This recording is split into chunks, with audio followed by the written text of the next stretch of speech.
Hello student, welcome to our new session.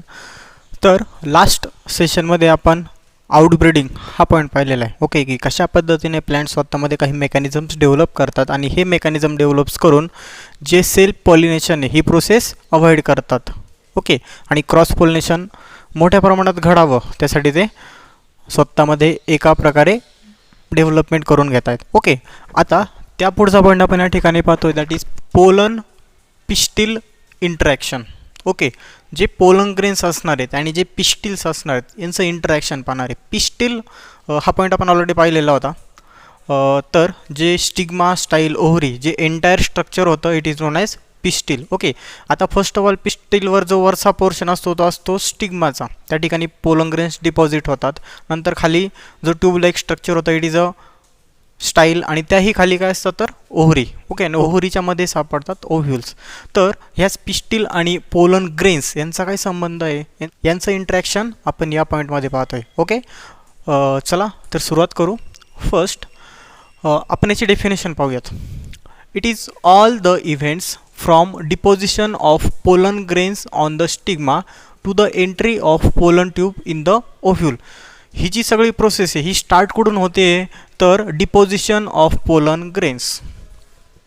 जे pollen grains असणार आहेत ते पोलन ग्रेन्स डिपॉझिट होणार आहेत ऑन स्टिग्मा या ठिकाणावरून हे पोलन पिस्टल इंटरॅक्शन चालू होते. ज्यावेळेस पोलन ग्रेन्स स्टिग्मावर पडतील त्याच्यानंतर हे इंटरॅक्शन स्टार्ट होणार आहे. काय होतं या इंटरॅक्शनमध्ये, stigma to the entry of pollen tube in the ovule आणि नंतर त्या ठिकाणी पोलन ट्यूब फॉर्म होते आणि नंतर ते पोलन ग्रेन्सची जी पोलन ट्यूब फॉर्म झालेली ती ओव्ह्यूल्सपर्यंत जाते. ही सगळी प्रोसेस जी आहे ती पोलन पिस्टिल इंटरॅक्शन असं तिला म्हणतात. इट इज नोन ॲज किंवा it is called as pollen pistil interaction. इथले काही पॉईंट्स आपण स्टार्ट करूया. That is first, it is the process in which involves pollen recognition. ह्या प्रोसेसमध्ये फर्स्टली काय केलं जाणार आहे तर पोलन ग्रेन्स रिकग्नाइज मीन्स ते ओळखले जाणार आहेत. आता ओळखायचे का तर जे पोलन ग्रेन्स आलेले ते पोलन ग्रेन्स त्याच प्लांट स्पेसीजचे आहेत का नाही हे फर्स्ट ऑफ ऑल रिकग्नाइज केलं जातं. Okay, then followed by promotion or inhibition of the pollen germination.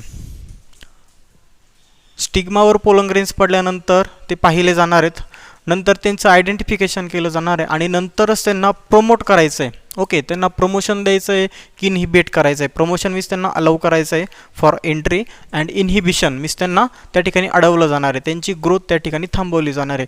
ह्या दोन प्रोसेस फर्स्ट ऑफ ऑल ह्या प्रोसेसमध्ये येत आहेत. ओके, त्याच्यानंतर जर्मिनेशन प्रोसेस होणार आहे. नेक्स्ट हा पॉईंट आपला झाला आहे. Second, in cross pollination there is no guarantee that right pollen grains can deposit on the stigma of same species. आता ज्यावेळेस आपण क्रॉस पॉलिनेशन ही प्रोसेस पाहू त्यावेळेस अशी कोणतीच गॅरंटी नाही आहे की जे स्टिग्मावर पोलन ग्रेन्स पडतील ते सेम स्पेसीजचेच असतील. ओके, तर या ठिकाणी जे पिस्टिल आहेत ते पिस्टिल त्यांना आयडेंटिफाय रिकग्नाइज करण्याचं काम करणार आहेत आणि या ठिकाणी स्टिग्मावर पडणारे जे पोलन ग्रेन्स आहेत ते सेम स्पेसीजचे आहेत का नाही ते चेक करण्याचं काम केलं जाणार आहे. ओके, नेक्स्ट सेकंड पॉईंट झाला. Third, the pistil has ability to recognise pollen grains. आता या सगळ्या गोष्टी घडत आहेत. आपण इथेही पाहिलं ते त्यांना इनहिबिट करायचं आहे का प्रमोट करायचं आहे हे कशावरून ठरणार आहे तर ते पिस्टिल असणार आहेत त्यांच्याकडे एक ॲबिलिटी.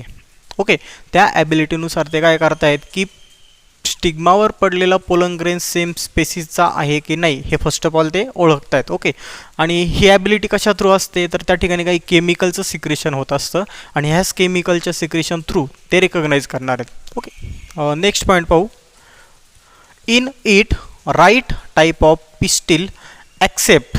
या ठिकाणी जो राईट टाईपचा सेम स्पेसीजचा जर पोलन ग्रेन्स या ठिकाणी पडला तरच तो पिस्टिल काय करणार आहे ॲक्सेप्ट करणार आहे. ओके, अँड पोस्ट पॉलिनेशन तो ॲक्सेप्ट करून नंतर त्याला प्रमोट केलं जाणार आहे फॉर पोस्ट पॉलिनेशन पर्पजसाठी. Post pollination events and if wrong type of pistil rejected it. आणि जर त्या पिस्टिलवर रॉंग टाईपचा मीन्स दुसऱ्या कोणत्याही अनदर प्लॅन्टचा जर पोलन ग्रेन्स येऊन पडला तर तो त्या ठिकाणी रिजेक्ट केला जातो. ओके, त्याची ग्रोथ त्या ठिकाणी थांबवली जाते by preventing the germination of pollen grains on stigma. बरोबर. मी आत्ता सांगितल्याप्रमाणे त्या पोलन ग्रेन्सला त्या ठिकाणी जर्मिनेशनसाठी अलाउच केलं जात नाही. अशा पद्धतीने त्या पोलन ग्रेनची ग्रोथ त्या ठिकाणी थांबवली जाते आणि त्याला इनहिबिट केलं जातं आहे. ओके, यातलेच काही पॉईंट्स राहिलेले आहेत, आपण ते पाहूयात. आता पुढचा point, then compatible pollen grains germinates on stigma. Okay, आता फर्स्ट ऑफ ऑल पोलन ग्रेनचं या ठिकाणी अलाव वगैरे केलेले पोलन ग्रेन्सला. आता त्याच्यानंतर ते जे पोलन ग्रेन्स आहेत ते जर्मिनेशनसाठी तयार होतात on stigma. Pollen tube comes out from germ pore. आपण लास्ट लेक्चर्समध्ये पोलन ग्रेनचं स्ट्रक्चर पाहिलं होतं. ओके, तो आउटरमोस्ट वॉल होती एक्झाईन, त्याच्यावर एक सिम्पल आउटग्रोथ होती. जो आउटरमोस्ट वॉल होता त्याच्यावर एक ग्रूव्ह होती, एक खाच होती, आणि ती खाच काय होती तर जर्म पोअर. ओके, आता ह्याच जर्म पोअरमधून पोलन ट्यूब फॉर्म होते आणि नंतर पुढे काय होतं आहे, the pollen tubes then grows through stigma and then style. स्टिग्मावर ज्यावेळेस पोलन ट्यूब फॉर्म होणार आहे, नंतर ती स्टिग्मापासून पुढे स्टाईलमधून पास होणार आहे. Okay, through stigma and then style.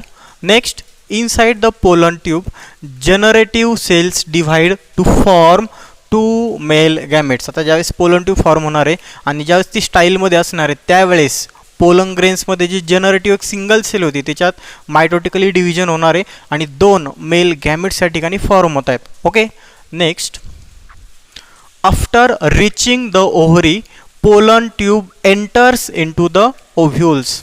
आता जी पोलन ट्यूब आहे ती ज्यावेळेस ओव्हरीपर्यंत पोहोचणार आहे, ओव्हरीपर्यंत पोहोचल्यानंतर ती पुढे काय होते तर ओव्ह्यूल्समध्ये एंटर होणार आहेत. Okay, and then synergids to release the male gametes. ओव्ह्यूल्समध्ये गेल्यानंतर ही पोलन ट्यूब सिनर्जिड थ्रू त्या एम्ब्रिओ सॅकमध्ये एंटर होते आणि एम्ब्रिओ सॅकमध्ये एंटर झाल्यानंतर हे 2 मेल गॅमेट्स त्या ठिकाणी रिलीज केले जाणार आहेत. Okay, next, the ability of pistil to recognise the pollen grains. जो पिस्टिल होता त्याच्यात एक कॅपॅसिटी आहे, एक ॲबिलिटी आहे. ॲबिलिटी कशाची तर पोलन ग्रेन्स रेकग्नाइज करण्याची is due to certain chemicals present in pollen grains which interacted with pistil. Means जे पोलन ग्रेन्स असतात त्या पोलन ग्रेन्सवर काही सर्टन केमिकल्स असणार आहेत. हेच केमिकल्स स्टिग्मा रेकग्नाइज करते आणि नंतर पोलन ट्यूब फॉर्म करायला अलाउ करते. ओके, अशा पद्धतीने आता आपण पोलन पिस्टल इंटरॅक्शन हा पॉईंट पाहिलेला आहे. आता या पुढचा पॉईंट आपण पाहूयात. Next point, that is artificial hybridisation. Okay, hybridisation ही एक टेक्निक आहे.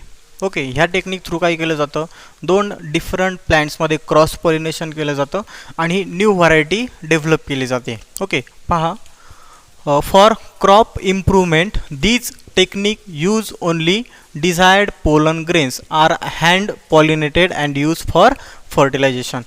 या ठिकाणी काही गोष्टी आर्टिफिशियली केले जातात. काही गोष्टी मी जी पॉलिनेशनची जी प्रोसेस असणार आहे ती आर्टिफिशियली केली जाते.